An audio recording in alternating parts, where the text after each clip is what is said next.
So guys, let's discuss this question. Question is AD does not include exports.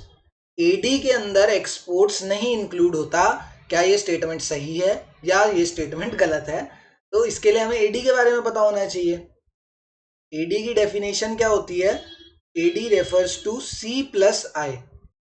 C is what? C is the private consumption expenditure. कि जितना भी consumption expenditure कौन कर रहा है? Private sector जितना भी कंजम्पशन एक्सपेंडिचर कर रहा है उसको सी वर्ड से डिनोट करेंगे.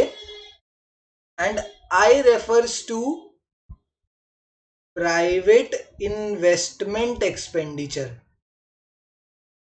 कि कितना इन्वेस्टमेंट, एक तो होता है खर्चा, ठीक है, एक तो खर्चा कितना कर रहा है प्राइवेट सेक्टर, एंड दूसरा प्राइवेट सेक्टर इन्वेस्टमेंट कितनी कर रहा है. इन्वेस्टमेंट के केस में क्या होता है? इन्वेस्टमेंट और खर्चे में क्या फर्क होता है? खर्चे में या कंजम्पशन में, ठीक है, कंजम्पशन के टाइम पर आप कोई भी कैपिटल एसेट नहीं गेन करते. आपने खर्चा करा और वो आपके पैसे खत्म, कोई भी कैपिटल एसेट गेन नहीं हुआ. बट इन्वेस्टमेंट में वही उल्टा है.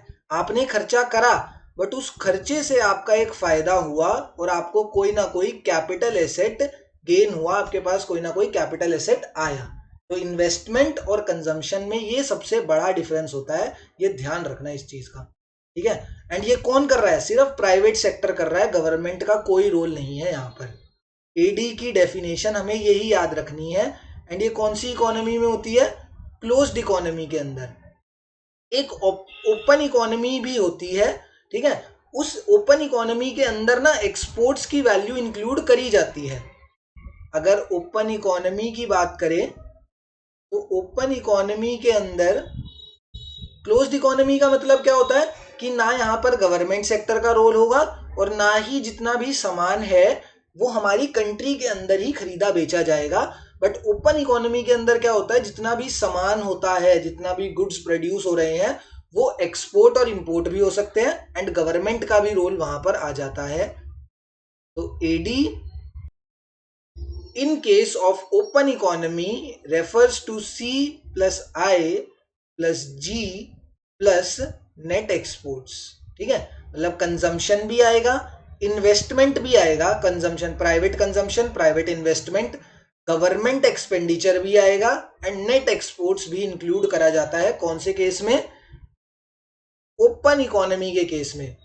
बट ओपन इकोनॉमी हमारे कोर्स में नहीं है. बस उसके बारे में आपको पता होना चाहिए कि ओपन इकोनॉमी क्या है एंड ओपन इकोनॉमी का फॉर्मूला क्या है, ये पता होना चाहिए. बट इसके बारे में डिटेल में हम क्लास 12th में नहीं पढ़ते, ये हमें बाद में ग्रेजुएशन लेवल पे पढ़ाया जाता है ओपन इकोनॉमी के बारे में. ठीक है, तो हमें कौन सा पढ़ना है? क्लोज्ड इकोनॉमी के बारे में. एंड वहां पर दो ही कंपोनेंट्स होते हैं, सी और I, consumption and expenditure. Sorry, consumption और इन्वेस्टमेंट. तो कंजम्पशन और इन्वेस्टमेंट में एक्सपोर्ट्स का तो कोई रोल है ही नहीं. तो ये डेफिनेशन क्या बोल रहा है? AD does not includes export. ये डेफिनेशन क्या होगी? This definition is absolutely true. ये डेफिनेशन बिल्कुल सही है, इसमें कोई गलती नहीं है. अगर हम किसके बारे में बात कर रहे हैं? क्लोज्ड इकोनॉमी के बारे में. एंड हमें बात भी उसी के बारे में करनी है यार, क्योंकि क्लोज्ड इकोनॉमी ही हम अपनी 12th क्लास में पढ़ते हैं. अगर ओपन इकोनॉमी का केस होता तो हम बोलते कि ये स्टेटमेंट फॉल्स है और ये स्टेटमेंट गलत है कि AD does not includes export. अगर ओपन इकोनॉमी होता तो एडी के अंदर एक्सपोर्ट्स इंक्लूड्स करे जाते हैं. बट हम कौन से केस की बात कर रहे हैं? क्लोज्ड इकोनॉमी के केस की, क्योंकि हमारे कोर्स में वही है तो हम उसी के बारे में बात करेंगे. And that's why this statement is true, that is AD does not include the value of exports. ठीक है, this statement is true. Thank you.